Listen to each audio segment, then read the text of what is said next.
75वें स्वतंत्रता दिवस के साथ ही भारत ने एक नए युग में प्रवेश कर लिया है।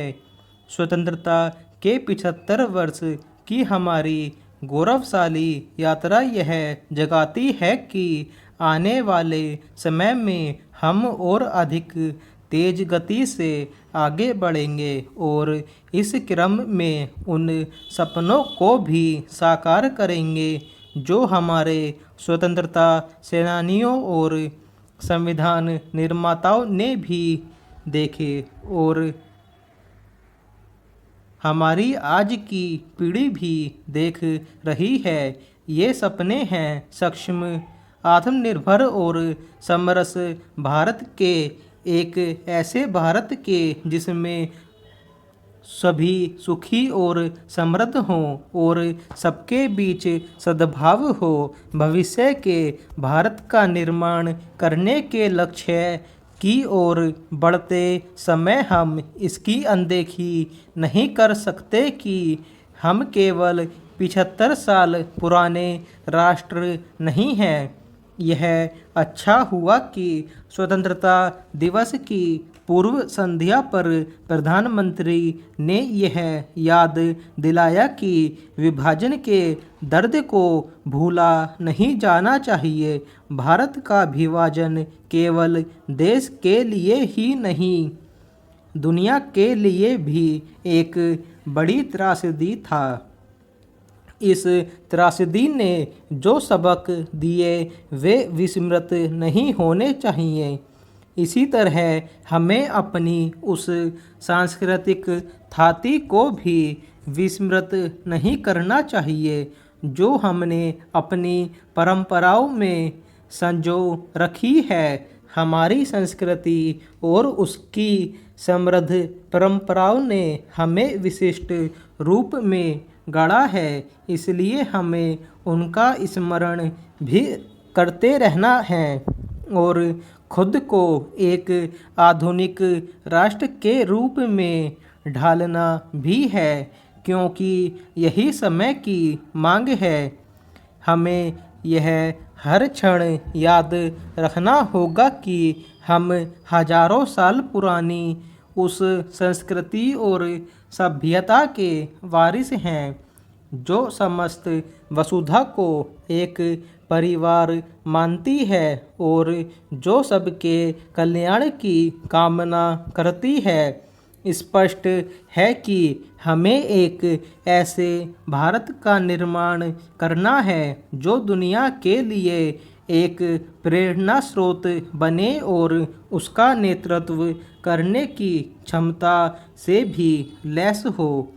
यह तनिक कठिन काम है, लेकिन असंभव नहीं। असंभव को संभव बनाने की चुनौती उस क्षण आसान हो जाएगी जब राष्ट्र एकजुट होकर आगे बढ़ने के संकल्प से लैस हो जाएगा। स्वाधीनता का अमृत महोत्सव इस संकल्प शक्ति को जगाने में सक्षम हो। इसकी न केवल सबको कामना करनी चाहिए बल्कि इसके लिए अपने अपने स्तर पर प्रयास भी करने चाहिए। हमारे साझा प्रयास ही राष्ट्र की उन मुश्किलों को आसान करेंगे जो घरेलू और बाहरी दोनों मोर्चों पर हैं। ये मुश्किलें बढ़ने न पाएं, इसके लिए हर किसी को और विशेष रूप से हमारे राजनीतिक नेतृत्व को तत्पर रहना होगा। यह तत्परता उसके कार्य में भी दिखनी चाहिए और व्यवहार में भी। भविष्य के भारत का निर्माण करने और उसे निरंतर संवारने के लिए सबको मिलकर काम करना होगा। इस महायज्ञ में समाज के हर तबके का योगदान हासिल हो सके, इसके लिए हमारे राजनीतिक वर्ग को विशेष प्रयास करने होंगे। निसंदेह वह ऐसा तब कर पाएगा जब अपने संकीर्ण राजनीतिक स्वार्थों का परित्याग करेगा और राष्ट्र सर्वोपरि के मंत्र को सदैव याद रखेगा। यह ठीक नहीं कि जब यह अपेक्षा की जा रही है कि हमारा राजनीतिक वर्ग अपनी क्षुद्रता का परित्याग कर राष्ट्र निर्माण के लक्ष्य का संधान करे, तब यह देखने को मिल रहा है कि वह अपने संकीर्ण हितों की पूर्ति में बुरी तरह उलझा है।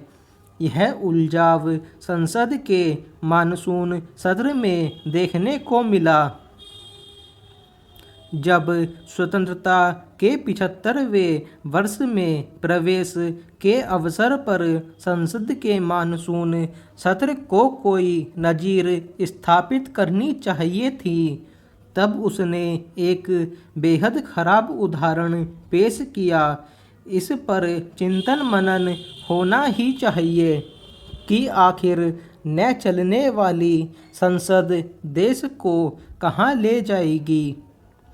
जब हम अपनी स्वाधीनता का अमृत महोत्सव मना रहे हैं, तब भारतीय राजनीति का विषाक्त होते दिखना शुभ संकेत नहीं, इसलिए और भी नहीं क्योंकि राजनीति वह व्यवस्था है जो देश को दिशा देने और उसे प्रेरित करने का काम करती है।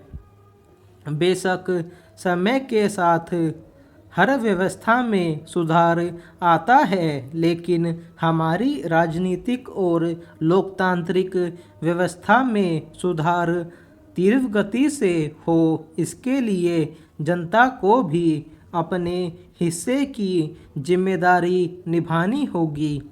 इस जिम्मेदारी के एहसास के लिए स्वतंत्रता दिवस से बेहतर अवसर और कोई नहीं। आइए इस अवसर का सदुपयोग करें और अपने शुभ संकल्पों से सफलता की एक नई गाथा लिखने का उपक्रम करें।